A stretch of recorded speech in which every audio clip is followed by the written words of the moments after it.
memang kita di Rinjani sudah ada SOP ya yang mengatur semua pendakian, mulai dari tour operator atau trekking organizer kalau bahasa kami di sini, kemudian guide dan porter.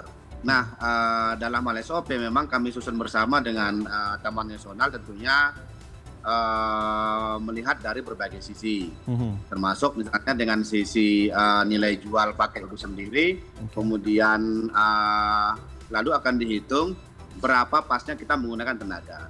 Nah, untuk saat ini, untuk DSOP di Rinjani itu satu guide itu maksimal mendampingi 6 orang.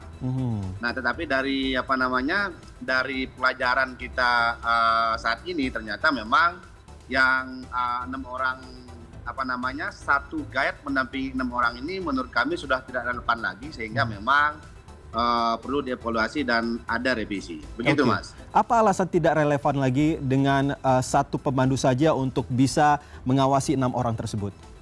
Ya, untuk aman di gunung ini kan kita di gunung ya. Artinya di medan yang berat.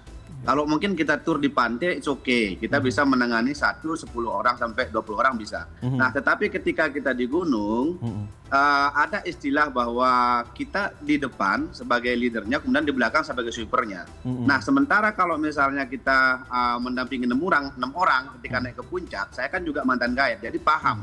Nah, kita berusaha untuk berada di depan. Tetapi di satu sisi, bagaimana dengan di belakang? Nah, seperti itu.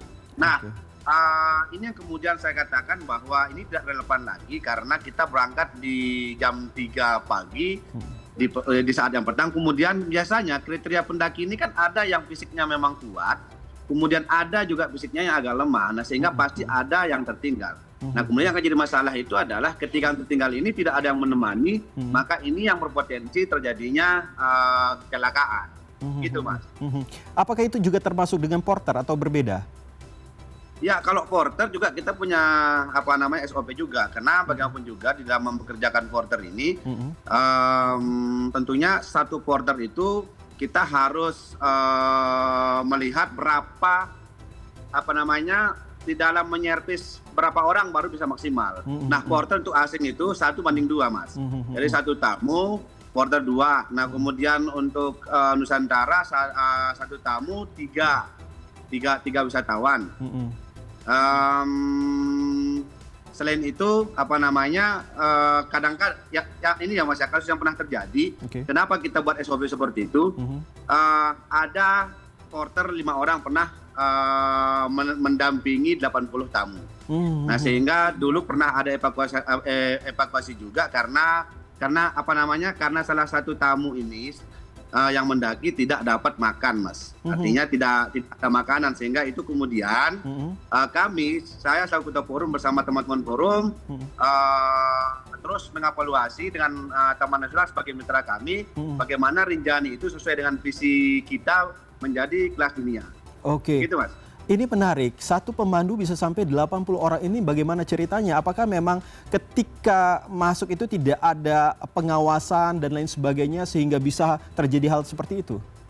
Ya, ini terjadi 2 tahun yang lalu, Mas. Nah, dari di situ kami belajar, kami dari forum juga, salah satunya sebenarnya yang pertama itu adalah keselamatan, Mas.